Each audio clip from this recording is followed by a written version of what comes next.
अगली सुबह जैसे ही सूरज की हल्की किरणें शहर पर पड़ी, चार्ली ने चुपचाप अपना दिन शुरू किया। उसने बिना किसी शोर के नाश्ता तैयार किया, जैसे हर दिन करता था। लेकिन आज उसके अंदर कुछ बदल चुका था। बाहर से वो वही साधारण इंसान था, लेकिन अंदर एक ऐसी ताकत जाग चुकी थी जो पूरी दुनिया बदल सकती थी।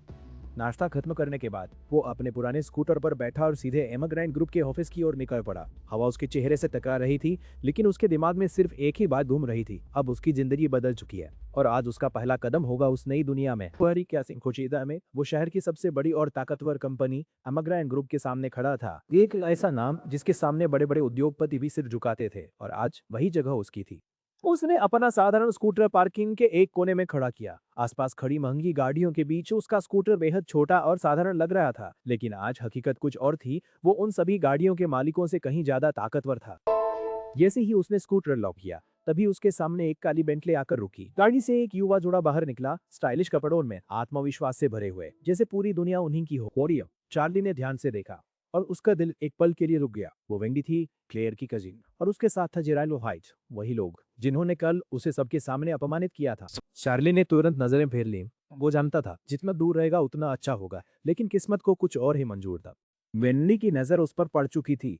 उसने जोर से पुकारा, अरे चार्ली। उसकी आवाज में नकली अपनापन था, लेकिन उसके पीछे छुपी थी पुरानी तिरस्कार भरी हंसी।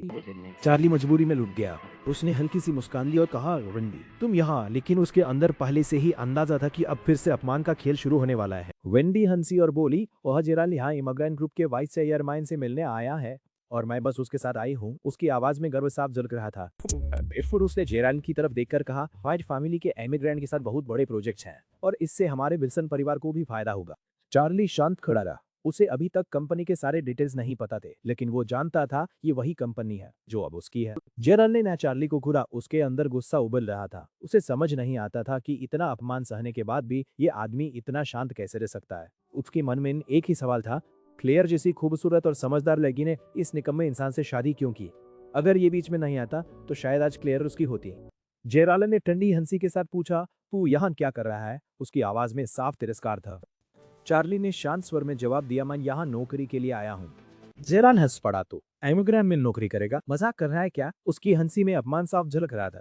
बेंडी भी पीछे नहीं रही, तेरे पास डिग्री है, कोई स्किल है? ओ ये पता थी, यहाँ तो सिक्योरिटी की नौकरी भी नहीं मिलेगी तुझे। फिर उसने कौमाने की बोतल उसके पैरों के पास फेंकी और हंसते हुए बोली, इसे उठा ले, बैठकर पैसे कमा ले, कम से कम कुछ तो कमा पाएगा ना।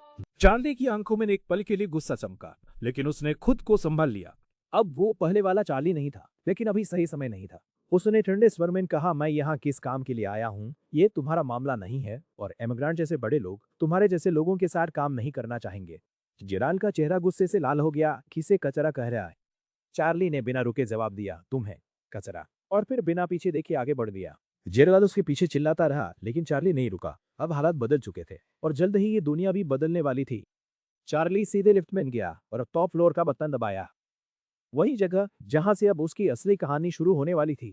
ऊपर पहुंचते ही एक महिला उसका इंतजार कर रही थी, डोरिस यंग, एक ऐसी बिजनेसवुमन जो अपनी खूबसूरती और काबिलियत दोनों के लिए जानी जाती थी, उसे देखकर हैरान रह गई। उसे उम्मीद नहीं थी कि इमिग्रेंट ग्रुप का नया मालिक इतना युवा और साधारण दिखने वाला होगा।